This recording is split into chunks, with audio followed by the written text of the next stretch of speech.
네, 다시 돌아왔습니다. 네. 지금까지 발주자를 설명을 드렸고, 지금부터는 이제 개발자 가이드 설명을 드릴 예정입니다. 개발자라 그래서 완전 개발은 아니고요. 그 분석 설계자를 포함한 개발자입니다. 네.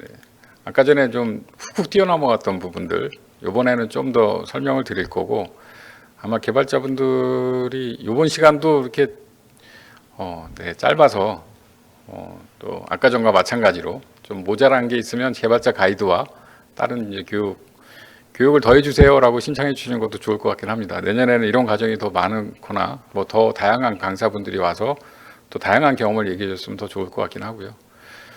자, 클라우드 네이티브 어떻게 발전하고 있는지는 1단계 네, 레가시죠. 예전에 그냥 네, 호스트, 유닉스, 메인프레임 이런 거 쓰다가 클라우드로 와서 이아스를 인프라 자원은 난 잘 쓸 수 있어 이렇게 하다가 이제 파스 인프라 말고 그 위에 어떤 특정 영역의 미드레어처럼 플랫폼으로 서비스를 받기도 하고 그거보다 더 나은 마이크로로 서비스를 잘라서 서비스를 하기도 합니다. 보통 이제 4단계로 발전 방향을 표시를 하게 돼 있고요.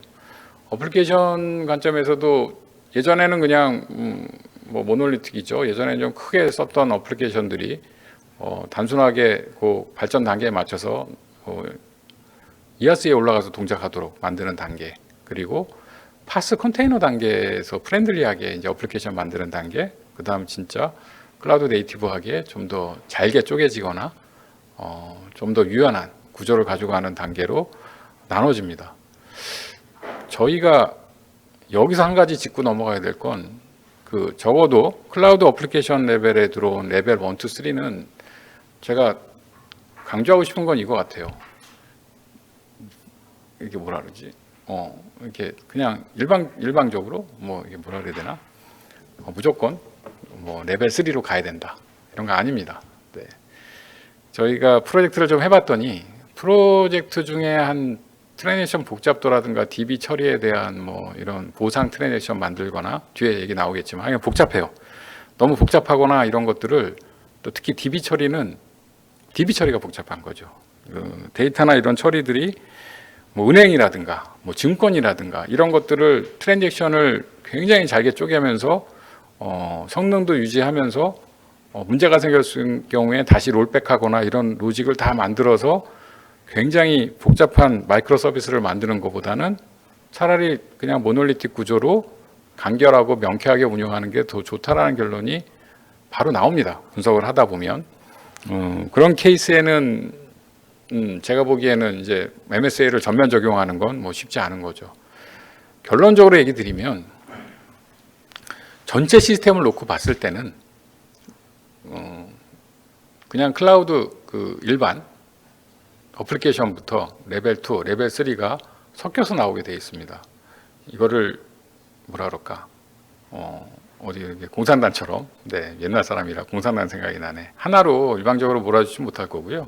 전체를 놓고 어느 부분이 어디를 적용하는지를 좀 검토하시면서 기획을 하시거나 또는 개발을 하시거나 하는 게 좋을 것 같다라고 일단 전제를 깝니다. 저희가 MSA를 하러 설명을 하고 세션을 만들어서 이렇게 전파를 하러 나온 거긴 하지만 그렇다고 무조건 MSA로 다 해야 된다 이건 분명히 아니라고 일단 밝혀드리기 시작하겠습니다. 플랫폼 이제 준비 단계에서 보시면 그렇죠. 이제 파스를 딱 도입한 단계입니다. 이게 컨테이너죠. 네. 컨테이너를 도입한 거 보통의 경우는 2단계까지는 금방 갑니다. 왜냐하면 컨테이너를 도입한 후에 컨테이너를 좀 유연하게 좀 늘려보고 싶다 그러면 서비스를 좀 이렇게 저렇게 좀 운영을 해야지라고 하는 케이스가 생깁니다. 2단계까지도 되게 쉽게 갑니다. 사실은 1단계는 진짜 말 그대로 쉽죠. 흔히 말하는 리프트 앤 시프트인데 기존에 있는 프로그램은 거의 안 고치고 그대로 VM, 이아스 이미지로 넘기는 방법과 기존에 있는 프로그램은 거의 안 붙이고 그대로 파스 컨테이너로 넘기는 방법은 사실은 거의 똑같습니다. 그러면 뭐하러 나는 컨테이너 예전에는 어떻게 생각했냐면 이아스 위에 컨테이너가 올라가는 시절에는 이아스도 사고 컨테이너도 사야 되니까 아니 이건 좀 비합리적인 거 아니야? 뭐 이런 시대가 있었고, 지금은 오히려 이하스는 필요 없고 컨테이너만 있으면 되는데요. 그러면 더 싸지는 시대도 와 있다고 보시면 됩니다. 결론적으로는 기존에 있는 시스템 자체도 그 이하스로 전환하는 것조차도 좀 더 고민하시면 컨테이너로 미리 해놓으시면 나중에 2단계, 3단계로 가기가 훨씬 편하다라고 생각하시면 될 것 같고요. 세 번째 단계로 가면 거의 차세대급이죠. 기존에 있는 서비스를 다시 개발해서 다시 설계해서 다시 개발해야 되니까 3단계가 되게 어렵고 2단계까지는 기존에 있는 이하스 전환, 클라우드 전환에서는 얼마든지 사용할 수 있다고 보시면 됩니다. 해놓으면 뭐가 좋은데? 라고 얘기하면 그냥 제가 인용을 해드릴게요. 지금 저 작업을 해서 금융기관에서 놀랍게도 삼성카드, 롯데카드가 쓰고 계세요. 왜냐하면 유닉스가 너무 비싸요. 유닉스가 연한이 다 됐어.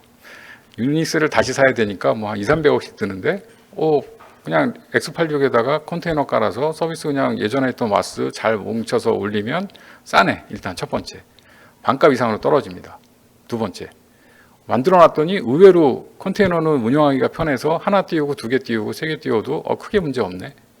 예전 같으면 뭐 하나 띄우려면 뭐 엄청 작업했어야 되는데 지금은 뭐 몇 번 조작해도 띄워지니까 편하네. 두 번째. 그러니까 1단계, 2단계만 대략 적용을 해도 상당히 큰 효과가 있다라는 것들이 사실 시장에는 많이 입증이 되고 있고 이거는 별로 고민할 필요가 없을 것 같아요. 3단계는 다들 두려워하세요. 걱정들을 하시고 저희도 그래서 그 두려움을 없애려고 사실은 이 세션을 만든 거라고 보시면 될 것 같고 저도 사실은 좀 더 고민을 해서 3단계 같은 경우에는 많이 고민한 후에 만들어야 된다고 생각을 합니다. 그냥 만들어서는 많이 실패하시기도 하고 힘들어 하십니다. 자, 개발 절차는 비슷합니다. 분석하죠. 이제 달라진 것 딱 하나, 그 마이크로 서비스 뭔지 만들어야 되니까 마이크로 서비스가 나와야죠.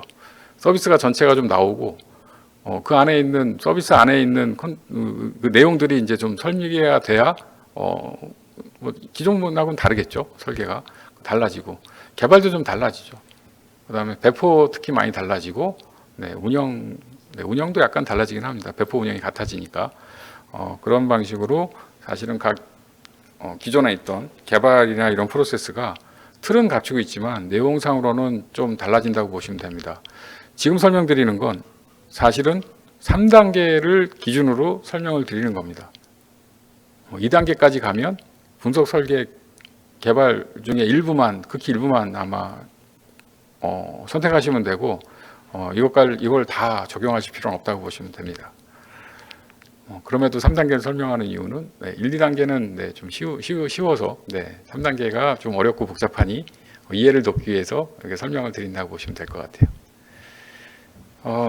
제가 아까 전에 시간에도 비슷한 얘기 드렸는데 마이크로 서비스를 도출하는 방법은 어렵습니다. 좋은 마이크로 서비스를 만드는 거는 그 기업의 어떤 성공과 승패, 사실 생사를 좌우할 정도로 굉장히 중요하고 어렵다고 보시면 될 것 같아요. 저희가 좀 그 방법론이라는 게 사실은 두리뭉실한 데다가 책으로 보면 이 말도 맞는 거 같고 저 말도 맞는 것 같아서 제가 일부러 좀 나눠놨습니다. 신규 구축 시에는 도메인 주도 설계하시라고. 이거 맞는 건 아니고요. 이게 100% 절대적이다라고 표현하지는 않지만 설명을 돕고 이해를 돕기 위해서 저희가 좀 카테고라이즈를 좀 시켜놨습니다. 도메인 주도 설계와 기존 산출물은 충분히 있을 경우에 업무 기능 분해한다는 얘기를 드렸고, 도메인 주도 설계라는 건 도메인이라는 게 뭐냐 하면 업무가 돌아가는 그냥 단위라고 생각하시면 돼요.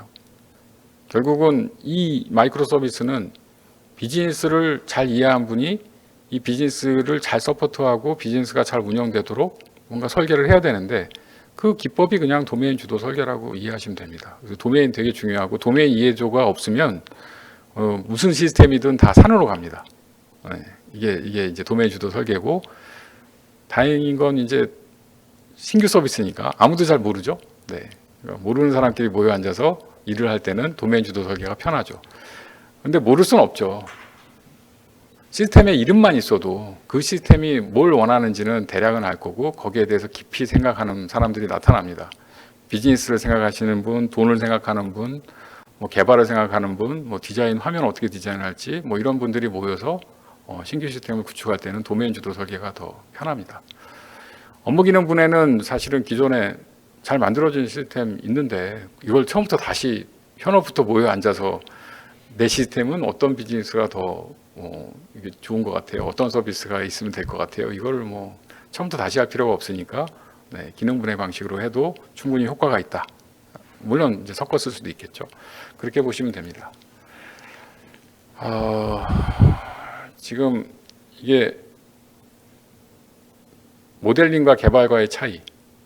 지금 생각 보시면 시대가 저는 이제 이 장표를 보면 이제 시대 얘기를 하게 되는데 지금까지는 현업이나 비즈니스를 기획하시는 분들이 난 이런 시스템을 만들고 싶어요 하고 컨설팅을 하거나 ISP 하거나 해서 구조도가 나오면 이거를 RFP 형태로 이런 기능을 만들어 주세요 라고 얘기하고 사실 SI한테 의뢰하고 잊어버렸습니다. 마지막 테스트 때 나타나죠.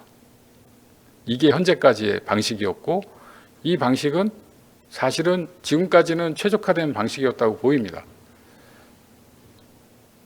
SI를 값이 싸니까 외주를 줄 수도 있고 뭐 심지어 해외에 있는 패키지를 바꿔올 수도 있고 개발이야 뭐 나한테 이렇게 맞춰서 해줄 테니까 그러다 보니 비즈니스 하는 분과 IT 하는 분이 사실은 접점을 가지고 계속 만나면서 같이 일하지 않았어요. 네, 사실은 지금까지 한 10년, 15년 동안은 비즈니스 따로, IT 따로였습니다. 그 뒤를 돌이켜 보면, 네, 그 전에는 오히려 IT 하는 분들이 이제 메인프레임 막 단계 이런 데는 그때는 오히려 IT가 기술적인 한계가 있어서 IT가 이만큼밖에 할 수 없어요. 그러면 오히려 비즈니스 쪽에서 그럼 이거밖에 안 돼요? 그럼 거기에 맞춰서 뭐 서비스나 이게 비즈니스를 해야 되겠네. 이런 시기가 이제 진짜 1단계였고요. 2단계가 가니까 이건 비즈니스가 돈을 벌고 비즈니스가 주도하고 IT는 이거 만들어 주세요. 그러면 만들고 서비스하는 단계였죠. 지금 단계는 달라졌습니다. 다릅니다. 옆에 보시면 도메인 모델이라고 만들 때 도메인 전문가와 분석가, 개발자, 사용자가 다 모여서 앉아서 뭔가를 막 합니다. 이건 똘똘 뭉쳐서 비즈니스의 요건과 시스템의 모양과 UI나 이런 것들이 한꺼번에 잘 어우러져야 이게 기업이 살아남는구나. 그렇게 해서 나온 게 페이스북, 인스타그램, 흔히 말하는 지금 넷플릭스, 세계를 주름 잡는 모든 것들. 배달의 민족 욕하지만 안 돼. 배달의 민족. 이런 서비스들은 사용하기 너무 편리하고 그 앱에 한번 빠져들기 시작하면 못 나옵니다. 그런 걸 만들기 위해서는 사실은 지금 같은 기법들이 당연히 만들어지고 클라우드 네이티브나 이런 것들이 기존 조직과 다르게 기존 개발 방법하고 완전히 달라졌다고 보시면 되고요. 이 시점에 있어서는 사실은 저희도 이제 공공 쪽 개발 방법이라든가 개발 문화 또는 개발에 대한 전체 프로세스가 조금 더 연구를 하고 좀 더 고민을 해야 현재 있는 우리 같이 이제 분리 발주, 분할 발주 환경에서 어떻게 더 이런 클라우드 네이티브하게 도메인 주도형으로 설계를 하고 진행할 수 있을지 좀 더 진지하게 고민해야 될 때가 왔습니다. 민간은 날아가고 있는데 공공은 사실은 좀 이런 부분에 있어서는 철학적으로는 좀 뒤처질 수밖에 없는 구조다라고 좀 생각은 좀 들긴 합니다. 어찌됐건 지금 말하는 과정에서 도메인 주도라는 게 어떤 얘기인지 아마 이해하셨을 것 같아요. 도메인은 사용자부터 시작해서 개발자, 업무 전문가들이 다 모여 앉아서 끊임없이 토론을 해가면서 뭔가를 만들어내는 과정이 있습니다. 그게 여기 뒤에 이제 줄줄이 설명을 합니다. 여러 가지 도메인의 서브 도메인도 막 설계하고 이게 업무는 어떤 업무가 중심이 돼야 될 것 같다. 이런 것들이 이제 만들어지고 그것들에 대해서 서로 경계를 나누죠. 나는 여기까지만 서비스 할 테니까 그 뒤는 네가 알아서 해줘. 나는 구매만 할 테니까 너는 저장해줘. 창고에다 적재해줘. 이렇게 이제 여러 가지 경계를 나누는 작업이 바운드리 컨텍스트라고 보면 됩니다. 거기에다가 이제 DB, 데이터까지 포함해서 뭔가를 막 만들어내면 이제 이게 바로 이제 서비스. 이게 이제 우리의 서비스라고 말을 할 수 있겠구나라는 것들이 이제 도출이 됩니다. 이런 과정들은 이제 이렇게도 잘라봤다, 저렇게도 잘라봤다 이렇게 할 수 있는 거죠. 네, 서비스마다 또 성격이 다르고 이런 거를 이제 옛날에는 분석자가 그냥 알아서 해줄게 라고 하고 끝났는데 이제 그렇게 하면 망한다. 이게 뭐 고객 서비스는 변경 뭐 이건 하루에도 막 10번씩 하는 거니까 개발자 엄청 붙어야 돼요. 뭐 그것부터 시작해서 주문 서비스는 화면 너무 이뻐야 되니까 이거 디자이너가 더 붙어야 돼요. 뭐 이런 내용들이 사실은 이제 치밀하게 지금 민간 쪽에서는 진행이 되고 있는데 공공은 현실은 이렇지 않죠. 이제 공공이 이제 가장 큰 이제 고민이기도 합니다. 비슷하게는 갈 수 있으나 민간처럼 할 필요도 없고 사실은 어떻게 해야 되지 하는 이제 그 접점을 찾아내야 되는 일들이 이제 내년 후년 사이에 이제 벌어질 거라고 생각을 합니다. 이벤트 스톰이나 이런 것들은 뭐 뒤에 예시가 이거 차라리 이거 아까 전에 잠깐 보였던 거 여기서 뭐 회원 가입, 회원 철회 뭐 이런 것들이 막 이벤트 현업이 생각하는 비즈니스 처음 만드시는 분들이 이런 사건들이 있을 것 같아요. 이런 서비스나 나중에 서비스가 되겠죠. 이런 것들이 필요할 것 같아요를 무지하게 놓으면 그거를 뒷받침하기 위한 여러 가지 다른 이거 하려면 회원 가입하려면 뭐 서비스 뭐 이렇게 가입 화면도 있어야 되고 뭐가 좀 필요한데요. 그런 것들을 막 도출을 합니다. 옆에다 살을 붙이죠. 이거는 이제 처음 발의한 사람이 아닌 다른 사람들이 막 붙이겠죠. 거기에다가 이거 하려면 또 IT 하시는 분들은 이런 DB도 필요해요, 저런 DB 필요해요, 또 이렇게 붙여놓을 거고 그것들을 갖다 놓고 서로 이게 적당하게 이렇게 좀 그룹핑 해봅시다. 모든 프로그램은 강한 응집도와 뭐 루질리하게 결합도가 생각되면 좋으니까 뭐 그런 기준을 가지고 만들어서 경계를 만들고 그럼 이거 서비스 이름을 이렇게 지읍시다 라고 해서 만들어지는 게 서비스 식별입니다. 이런 과정들이 계속 거치고 나서 더 정제화돼서 결국은 프로그램 단위로 떨어지는 게 도메인 주도의 개발 방법이라고 보시면 될 것 같습니다. 딱 봐도 어렵겠죠? 네.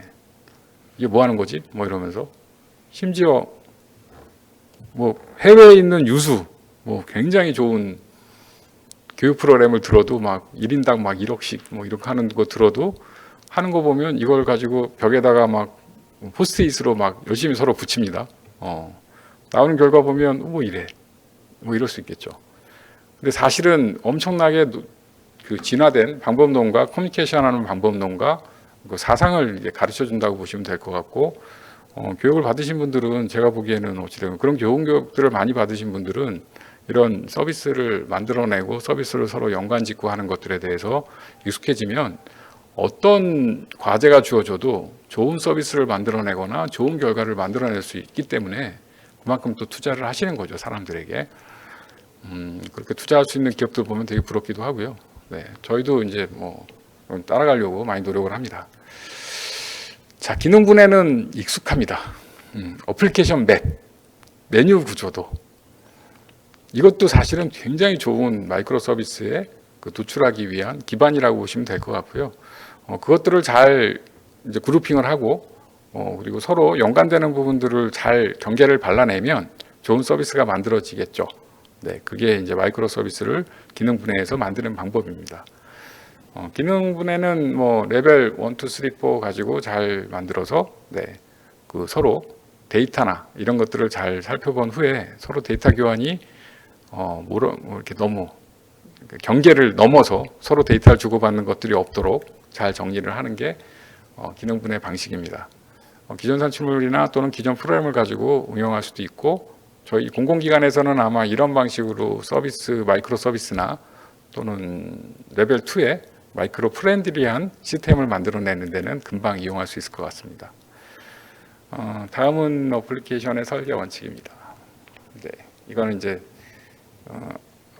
아까 전에 얘기 드렸던 참조 모델이죠. 참조 모델에서는 어떤 것들이 설계할 때 좀 도움이 될 건가를 좀 정리하는 단계라고 보시면 될 것 같고 분석 설계 단계에서는 요 API 게이트웨이, 메시, 런타임 플랫폼, CI/CD 이런 것들이 분석 설계 단계에서 설계를 해야 되는 컴포넌트로 보시면 될 것 같습니다. 클라이언트와 또는 이 시스템과 시스템 내부에 있는 서비스하고 연결을 하기 위한 최저점이 API 게이트웨이라고 보시면 되고요. API 게이트웨이 굉장히 중요하죠. 예전에 있었던 MCA나 예전에도 우리 미드레어 가지고 이런 거 만들었었는데요. 다른 점. 넷플릭스, 네. 2억 명이 붙어도 버티는 API 게이트웨이와 지금 한 3천 명 와도 뻗는 API 게이트웨이, MCA하고 이런 거의 차이점이죠. MCA가 잘못됐다는 게 아니고 API 게이트웨이나 이런 친구들은 아예 처음부터 클라우드 네이티브나 그 오토 스케일링 이런 구조를 좀 감안해서 만들어 놓은 거기 때문에 이런 것들을 이제 뒷받침할 수 있을 만한 인프라적인 역량들을 충분히 갖춘 도구들이라고 보시면 됩니다. API 게이트웨이가 좀 굉장히 중요하다고 생각하는 이유가 아까 전에 얘기 드렸던 내부에 있는 서비스를 외부에 호출하고 지금은 거의 레스트풀 방식으로 호출하기 시작하면 이거는 사실 아까 전에 얘기한 기관별 서비스를 서로 결합하거나 정보를 제공받거나 이런 게 굉장히 잘 돼 있다고 보시면 됩니다. 공공 데이터 포탈이 사실은 REST API로 뭐 데이터를 주고받거나 하는 것들이 잘 돼 있긴 한데 약간 배치성 뭐 이런 거에 가깝다고 보시면 되고 제 생각에는 이런 것들이 이제 온라인이나 이런 뭐 서비스로 이제 가면 갈수록 훨씬 이용할 수 있을 만한 서비스나 이런 것들이 잘 노출되겠죠. 문제는 보안, 네, 보안이라든가 뭐 과금 뭐 이런 복잡한 내용들이 엄청나게 뒤에 숨어 있긴 합니다만 기술적으로는 굉장히 간단하게 뚫을 수 있다고 보시면 됩니다. 자, 이거는 이제 아마 이거 하나하나 설명하기보다는 개념 왜 이렇게 만들어 놨을까 뭐 이런 건데 메시 같은 것들이 있어요. 마이크로 서비스를 나눠 놨더니 자기끼리 엄청나게 호출하겠죠. 아까 전에 단점 얘기 안 드렸는데 진짜 그 서비스를 잘게 쪼개 놓으면 서로 엄청나게 호출할 수밖에 없어요. 예전에는 그냥 프로그램 내에서 내 라이브러리고 내 그냥 밑에 있는 뭐 모듈 같은 공통 모듈 안에 들어 있었으니까 그냥 호출하면 됐는데 이게 바깥에 있는 통신을 통해서 가야 됩니다. 그거를 정리하려면 너무 머리 아프니까 그거를 미리 정리해 놓은 개념이 서비스 메시 개념입니다. 발란싱도 해주고 라우팅도 해주고 뭐 서로 통신할 때 불편하지 않게 해주는 것들이 이런 메시가 있고 저는 놀라운 건 이런 것들이 천재적인 사람들이 미리 만들어 놓고 쓰세요. 소스도 오픈돼 있어요. 뭐 이런 거죠. 이런 게 저는 사실 좀 두렵고요. 되게 이제 고민되는 부분이기도 합니다. 왜냐하면 이런 기본적인 부분에 있어서 국내 개발자들이 참여해서 뭔가 좋은 프로젝트가 나와서 전 세계 글로벌로 올라가는 케이스가 많지 않아요. 미국, 뭐 인도, 뭐 이런 쪽 개발자를 잘하는 분들이 많고 아까 전에 얼핏 제가 레드햇 얘기했었는데 레드햇이 40조 정도로 IBM에 팔렸습니다. 비밀은 아니고 그러면 왜 미국에 있는 천재 같은 애들은 소스를 개발한 다음에 왜 오픈해 버릴까? 첫 번째, 제가 보기에는 내가 만들어 놓고 내가 테스트하기 힘드니까 전 세계가 다 테스트해 주세요. 그리고 자랑하는 것도 있겠죠. 나 이거 이렇게 만들었어. 당신 앞에서 누가 만들어 놓은 것보다 내가 훨씬 더 잘 나가. 자랑하는 것도 있을 거고. 세 번째는 그게 시장을 지배하면 돈이 되는 시장이 옵니다. 레드햇은 레드햇 OS가 있습니다. 사실은 그게 제일 많았죠. 그다음 오픈시프트, 뭐 오픈스택, 뭐 여러 가지 레드햇에서 만들어 놓은 좋은 오픈 소스들이 있는데 그게 시장을 지배하기 시작하니까 IBM이 그냥 샀죠. 그것도 1, 2억도 아니고 몇천억도 아니고 몇십조 단위로 내가 천재라도 좋은 시스템이 소프트웨어가 만들어지면 이렇게 오픈하고 운영할 수 있는 뭐 이런 자신감이나 뭐 이런 게 아마 있으면 되게 좋을 것 같아요. 우리나라는 아직 거의 없습니다. 소스가 오픈된 사라가 국내에서 만들어진 게 좀 없죠. 많이 없다고 보시면 될 것 같고 그런 것도 우리나라에 이제 좀 앞으로 풀어야 될 소프트웨어 개발하시는 분들이 풀어야 될 큰 숙제 중에 하나라고 보입니다. 좀 복잡한 얘기했는데 넘어갈게요. 실제로 서비스 메시를 하면서 어떤 기능이 필요한지를 대충 알려드리면 뭐 이런 거예요. 왼쪽에 이제 서킷 브레이커. 서비스 너무 많이 몰려오는데 얘 장애 났어. 그럼 나 중지시켜야 돼. 뭐 이런 것도 앞에 있어야 되고 서비스가 뭐뭐 있는지 서로 이제 주고받아서 찾아야 되니까 뭐 이런 것도 있어야 되고 업데이트도 좀 해줘야 되고 이게 그렇죠. 서비스 이제 버전 관리해서 다시 업데이트 해줘야 되고 인증도 해줘야 되고 로드 밸런싱도 해줘야 되고 이런 기능들을 다 모아놓은 게 서로 통신도 당연히 돼야 되겠죠. 이게 그 서비스 메시라고 하시고 보면 될 것 같고 이게 몇 가지 옛날에는 줄 스프링 클라우드 이렇게 나가다가 지금은 사실은 그 뭐지 이스티오 이것도 막 유행을 타가지고 한 번 시장을 지배하면 막 이쪽으로 우르르 다 갑니다. 네. 네, 이것도 이제 표준화되어 있고 좋은 제품들이 많이 나와 있어서 좋은 이제 소프트웨어들이죠. 많이 나와 있어서 쓰시면 됩니다. 이왕 말 나온 김에 여기서 좀 더 얘기 드리면 집중력 떨어지기 전에 뒤에 막 여러 가지 설명이 있는데 그거보다는 가끔 이렇게 얘기 드리는 게 키워드이긴 합니다. MSA로 개발할 때 사실은 개발보다는 설정이 훨씬 많습니다. 개발자들이 이런 클라우드 네이티브나 MSA 가거나 또는 컨테이너 이런 서비스 환경으로 가면 갈수록 나 어려워요, 힘들었다고 하는 것들은 실제로는 한번 프로젝트 해보면 거의 끝날 정도 수준으로 이걸 다 개발하라는 얘기가 아니고 이미 다 돼 있는 거를 설치하고 설정해서 거기에 맞춰서 최적화하고 그 다음에 서비스는 핵심만 개발하면 됩니다. 이런 방식으로 다 바꿔놨어요. 무서운 일이죠. 네. 저는 사실 무섭다고 생각이 듭니다. 락인이라고 하는 이런 것들이 좋은 소프트웨어에 락인되기 시작하면 사실은 우리는 메시 기능을 개발할 수 있는 필요나 이런 걸 못 느껴요. 그냥 계속 그 위에 서비스 개발하게 돼 있습니다.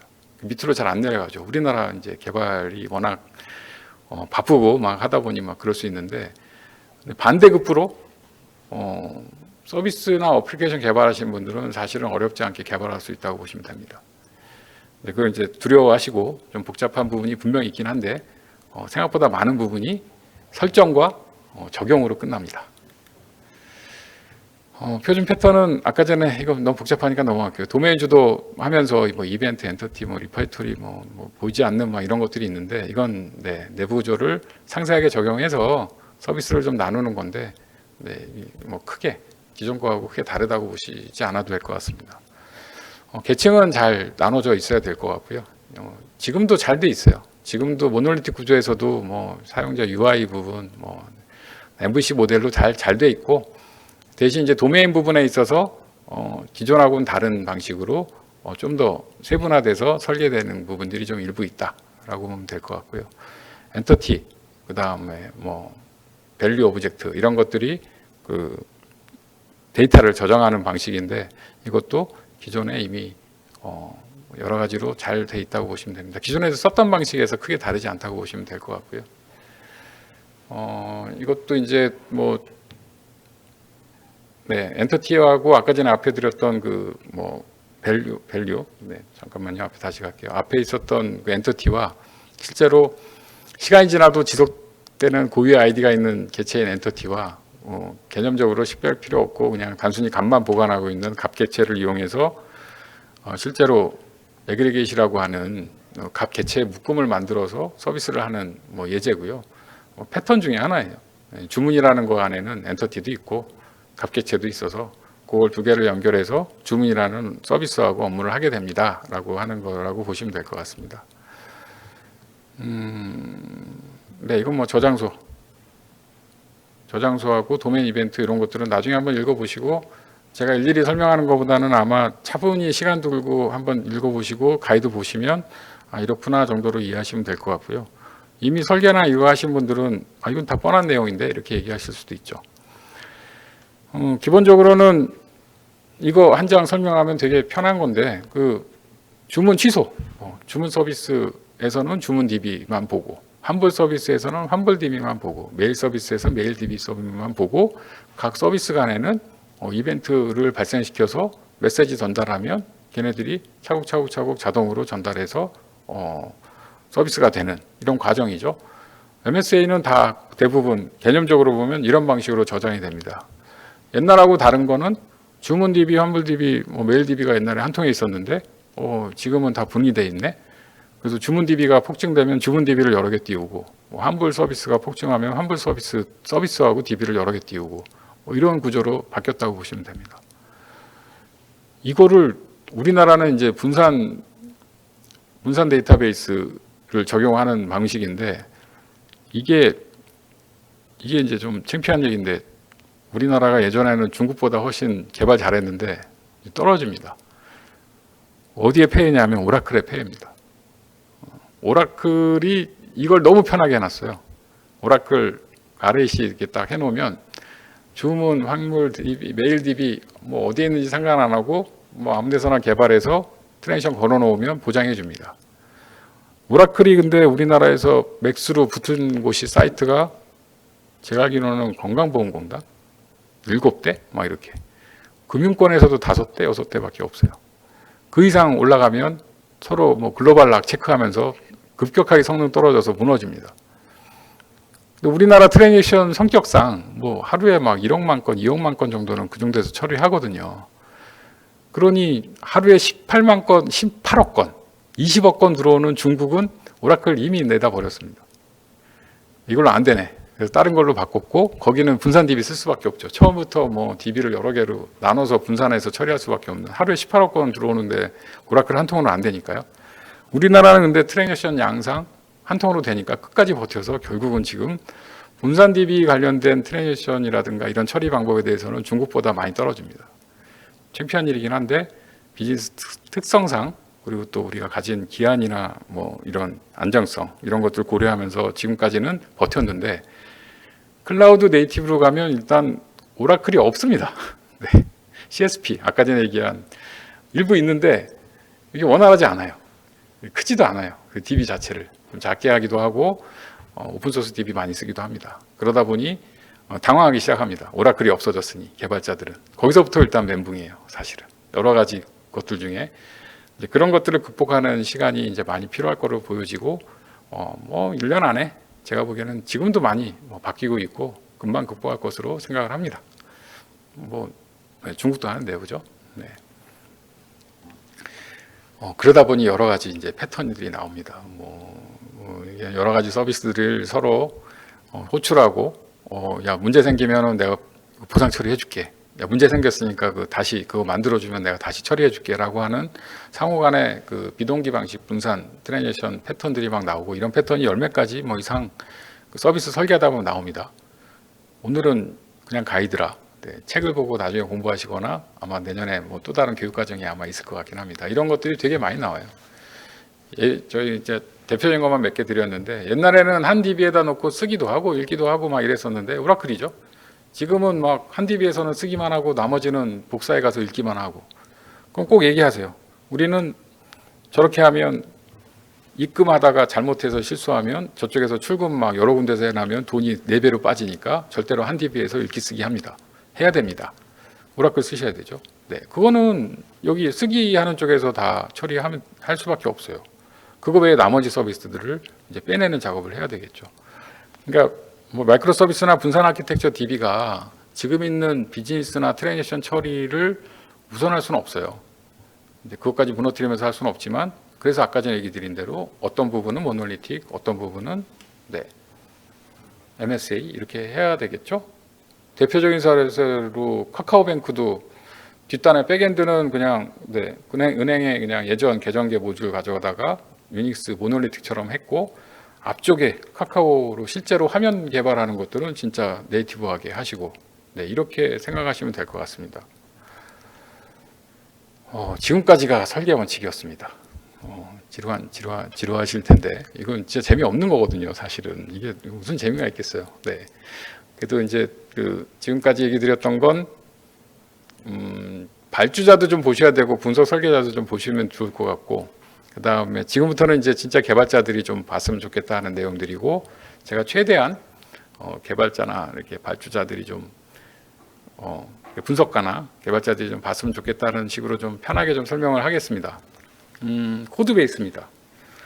뒷장부터 설명하는 게 좋아요. 코드 베이스는 사실은 리파지토리입니다. 모든 코드, 무슨 컴피그 뭐 이런 것들이 전부 어딘가에다가 저장되기 시작합니다. 그게 이제 첫 번째입니다. 예전에도 있었는데 메이븐도 쓰고 뭐 하베스트도 쓰고 우리 뭐 SVN도 쓰고 다 썼었는데요. 네, 맞아요. 네, 예전에도 다 썼었고요. 이제 뭐 코드베이스 뭐 이런 형상 관리나 뭐 CI/CD가 없었던 건 아니고 잘 쓰고 계시는데, 그때보다는 더 많은 개발 자원들이 들어갑니다. 목표는 하나. 배포 환경이 뭐 운영계 다르고 뭐 여기 다르고 이런 것들이 아니고 뭐 운영계, 검증계 뭐 이런 것들이 좀 더 편하게 배포할 수 있도록 그런 환경들과 이런 정보들까지 싹 모아가지고 뭐 디펜던시 관계까지 싹 모아서 들어갑니다. 두 번째, 이건 엄청난 차이인데 예전에는 중앙 집중직이었어요. 한 명이 A 사용자가 SBN 같은 경우에 나 내려받으면 B는 못 내려받습니다. 뭐 극단적으로 얘기하는 거예요.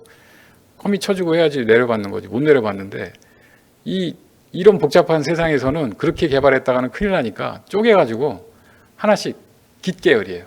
분산 관리형입니다. 한 사람 내려받고 두 사람 내려받고 세 사람 내려받아서 마음대로 일하세요. 합칠 때 검토를 해야 됩니다. 다르죠. 개발자 입장에서는 환장한 일이죠. 옛날에는 내가 받고 있으면 내가 가지고 내가 최종본 가지고 있고 내 마음대로 개발한다면 난 커밋 치고 끝났는데 지금은 뭔가 커밋 칠 때 머지가 일어나고 판단을 해야 되는 일이 생겼습니다. 네, 개발자 입장에서는 지금 엄청나게 복잡한 과정이고 지금하고 완전히 다른데 위험한데 위험합니다.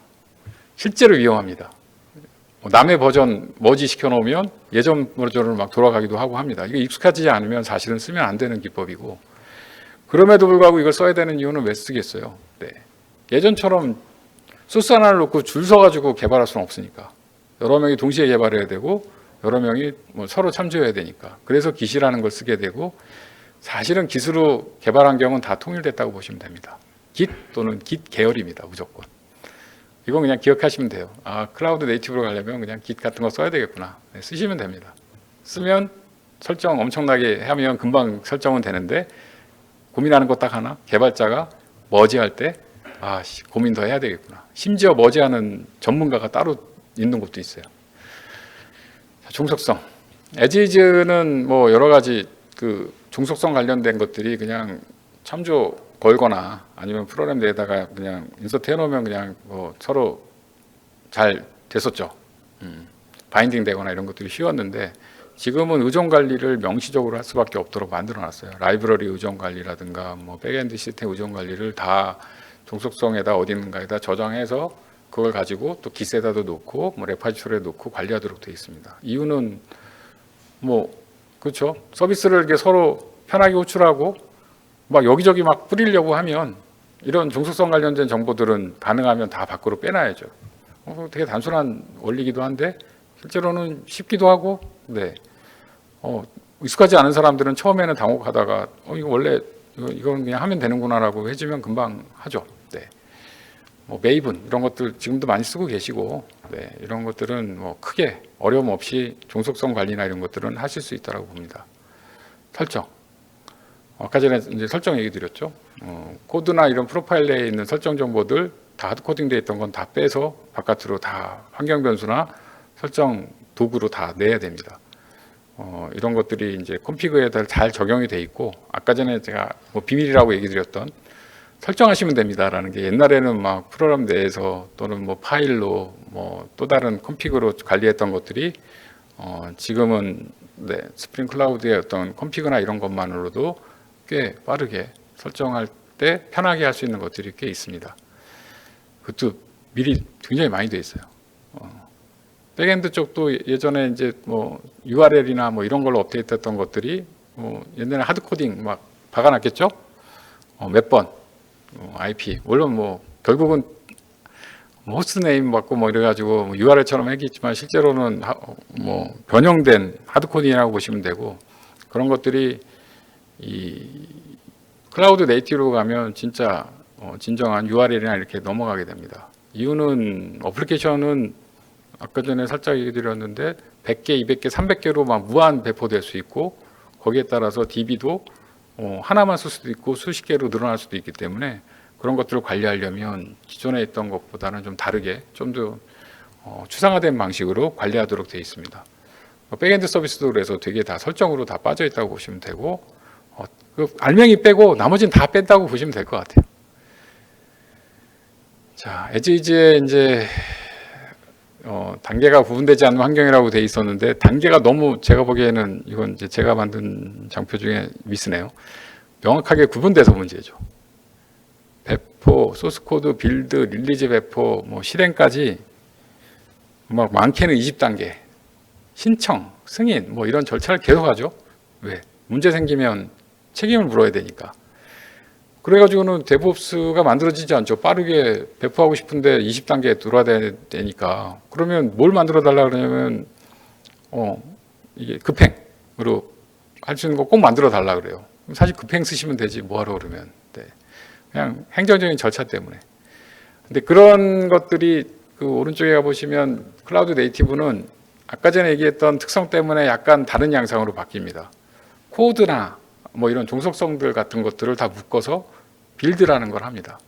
네. 그리고 나서 설정을 또 묶어서 또 이제 릴리즈 배포가 또 나오고 그게 실제로 실행으로 갑니다.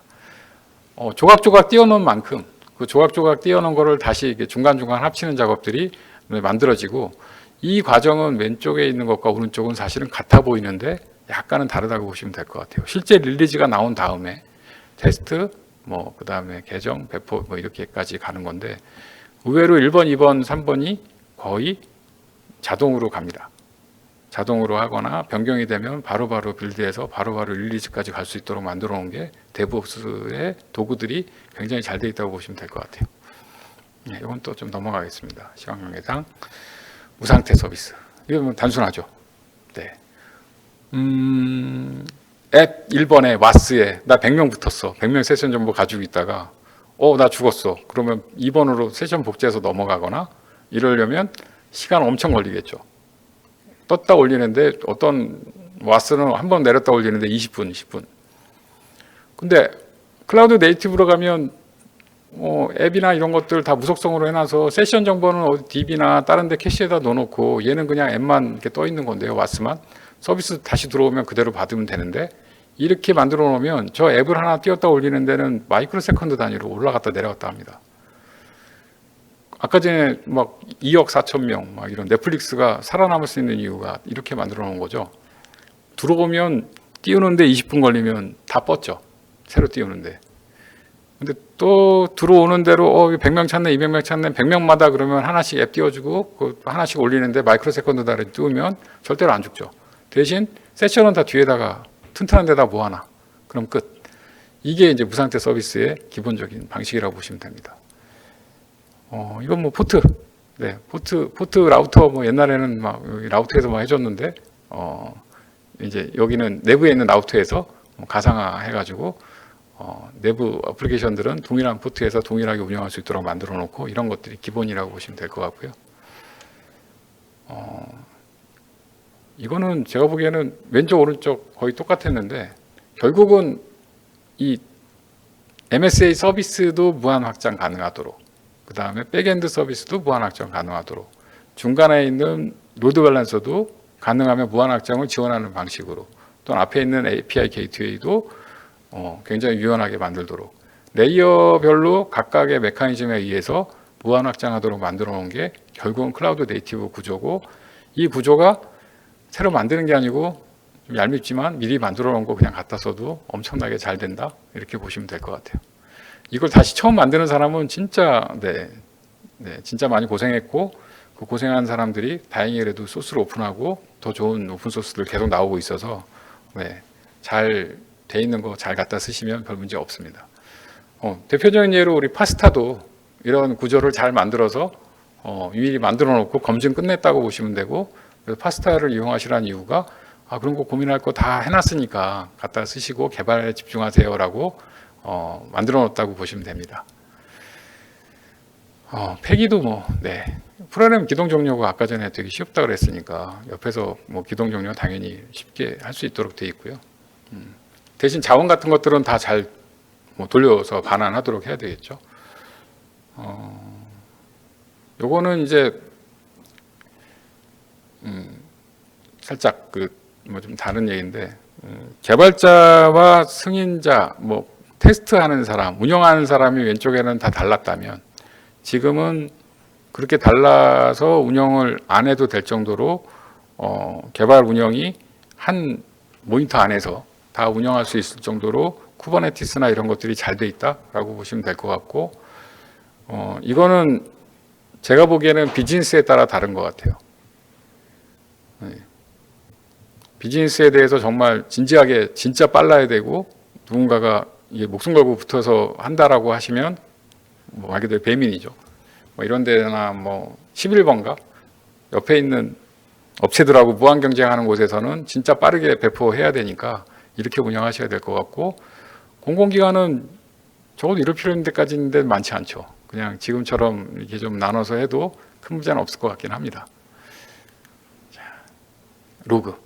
로그는 뭐 아까 전에 얘기한 것 중에 무한 확장하고 나면 로그를 어디 한 군데다 떨어뜨릴 건데, 그 많은 로그를 어디다가 이렇게 떨어뜨리기 되게 힘드니까 그걸 이벤트로 받아서 뭐 옆에 뭐 ELK 뒤에 설명드릴 텐데, 좋은 오픈 소스를 이용해서 로그 저장하거나 이용할 수 있는 기반들이 이미 만들어져 있습니다. 일렉스서치라든가 뭐 로그 태시, 뭐 키바나 이런 것들 가지고 로그도 어떻게 어디서 쌓이는지 얼마나 쌓이는지를 잘 봐야 되겠죠. 이것도 필요한 이유는 마이크로 서비스끼리 엄청나게 서로 호출하고 있기 때문에 장애 어디서 났는지 보려고 또 머리 좋은 애들이 열심히 만들어서 미리 잘 만들어 놓았다고 보시면 될 것 같습니다. 관리는 예전처럼 왼쪽 오른쪽 큰 차이는 없다고 보시면 될 것 같고요. 아키텍처적으로는 그다음에 이런 관리 스크립트들도 잘 되어 있다고 보시면 될 것 같습니다.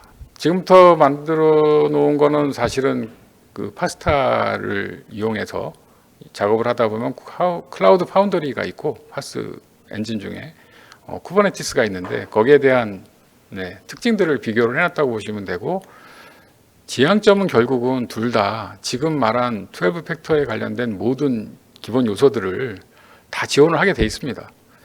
세상의 모든 기술들은 이기는 쪽으로 다 쓸려 나가서 그쪽으로 다 따라가게 돼 있고, 지금은 점점 닮은 모습으로 가신다고 보면 될 것 같고요. 거기에 이제 중앙에 저한테 맞는, 각 기관에 맞는 제품들이라든가 플랫폼을 이제 선택하시면 될 것 같아요. 쿠버네티스 소개 잠깐만 해드리면, 그냥 이거 대충만 이해하시면 돼요. 쿠버네티스는 더커라는 놈이 분명히 있었고, 아까 전에 컨테이너 얘기 그렇게 했었는데 개발할 때는 컨테이너 얘기 어디 갔었어 얘기하는데, 쿠버네티스는 지금 개발 환경에다가 뭐 컨테이너 도커 설치해서 컨테이너 이미지를 이제 만들죠. 이미지를 만든다는 게 아까 전에 개발을 한 것과 여러 가지 컴피그 설정을 만들어서 결합해 놓은 릴리즈 버전이 이미지라고 보시면 되고, 이미지를 가져다가 실행 환경 쪽에다가 운영 환경 쪽에다가 다시 배포를 해주고 관리를 해주는 게 기본적으로 어플리케이션 배포 방법입니다. 그래서 배포를 컨테이너 단위로 한다, 막 이런 게 예전에 뭐 와르, 자르, 뭐 소스 파일 넘겨서 뭐 거기서 빌드해라, 뭐 이런 것들이 아니고, 얘는 이미지를 만드는구나. 컨테이너 이미지 만들어서 컨테이너 이미지를 넘겨주고 걔를 가지고 배포하게 돼 있네, 이렇게 생각하시면 되고요. 그러다 보니 이제 어플리케이션을 뭐 이렇게 막 이렇게 만들어서 쿠버네티스에다 던지면 걔가 알아서 놀랍게도 자원이 편한 곳으로 막 여기저기 막 던집니다. 그게 이제 표준 플랫폼이라고 보시면 될 것 같고, 그다음 만들어진 개발자들이 만들어진 거는 뭐 쿠버네티스 마스터 통해서 여기저기 자원이 여유 있는 곳, 내가 특정하게 원하는 곳으로 막 배치가 돼서 서비스 받을 준비가 돼 있고, 서비스 요청하면 앞에 있는 게이트웨이나 라우터가 이 서비스를 호출해서 결과를 가져가게 돼 있죠. 똑같은 모양의 것들이 엄청나게 수십 개, 수백 개가 쌓일 정도로 이제 만들어져 있다고 보시면 됩니다. 구성 요소는 보시면 나중에 보면 알 것 같고, 마스터와 쿠블렛, 뭐 이런 것들이 좀 있습니다. 실제로 실행을 도와주는. 환경도 한번 읽어보시면 될 것 같고요. 제가 보기에는 이거는 아마 처음 제가 오늘 소개해가지고 이거 하나하나 설명해서 아시기는 힘들 것 같고, 그냥 쿠버네티스는 컨테이너를 관리해주는 엔진이고, 걔가 여기저기 빈 곳에다가 컨테이너를 막 배치를 해주고, 뭐 문제가 생기면 막 오토 스케일링해서 서비스를 막 넓혀주기도 하고, 장애 생기면 대응도 해주고, 뭐 이런 엔진이라고 보시면 될 것 같습니다. 그에 관련된 간단한 예제들입니다. 뭐 여러 가지 이런 설정들 몇 개 해주면 이게 딴 생겨요. 이게 다른 건 신경 안 써도 되고, 오른쪽에 있는 컨테이너에 관련된 설정 파일들, 뭐 야물이나 이런 파일들 몇 개 만들어서 딱 등록하고 어딘가에다가 명령어 밑에 하나 날리면 컨테이너가 저렇게 4개가 딱 생깁니다. 서비스 받을 준비가 됩니다. 라고 그냥 이해하시면 돼요. 그러니 이제 옛날에는 막 와스 관리자가 와스 4개 띄워놨으니까 거기다가 자를 배포하세요. 프레임워크 담당자가 와서 이거 묶어가지고 프레임워크에 같이 열려야 됩니다. 이런 것들이 아니고 개발자가 그대로 내가 원하는 개발 환경이나 이런 것들까지는 이렇게 설계해서 바로바로 와스 설정을 하거나 심지어 이렇게 롤링으로 업데이트하거나 뭐 이런 것들이 설정 몇 번만으로도 가능하다는 거. 그래서 점점 개발자가 어플리케이션 하시는 분들이 이렇게 서비스나 이런 것들을 좀 더 편하게 다룰 수 있는 거죠. 예전 개발자는 와스 몇 개 띄울지를 개발자가 결정을 못했어요. TA나 뭐 A 통해서 와스 한 3개, 4개 띄우고 우리 서비스 합시다 이랬는데 지금은 개발자하고 하는 분들이 몇 번 조작만으로 이렇게 오르락내리락 할 수 있게 된 거죠. 어떻게 보면 혁명이고 이거 위험해서 이렇게 하면 안 돼 라고 하시는 분도 있어요. 정답은 없죠. 네, 그렇게 해놨으니까 정책이 있고 선택이 있을 뿐입니다. 그거에 관련돼서는 각 기관 또는 각 담당자가 선택을 할 수 있도록 자유도가 높아졌고요. 책임도 높아진 건 맞겠죠. 그리고 나면 이런 파드들이 막 생기고 서비스가 막 생겨서 URL별로 막 서비스가 나눠지기 시작합니다. 클라이언트가 접근을 하기 시작하면 인그레스라고 처음 보실, 이건 처음인데 API 게이트웨이 같은 역할을 한다고 보시면 되고요. 거기에 필요하면 이제 저장소도 몽고DB니까 와, 외부에 컨테이너는 저장소 어떻게 연결하지? 근데 외부에다가 퍼시스턴트 디스크 만들어가지고 연결시키면 잘 연결돼서 컨테이너에서도 그 디스크 이렇게 붙어서 당연히 쓸 수 있겠죠.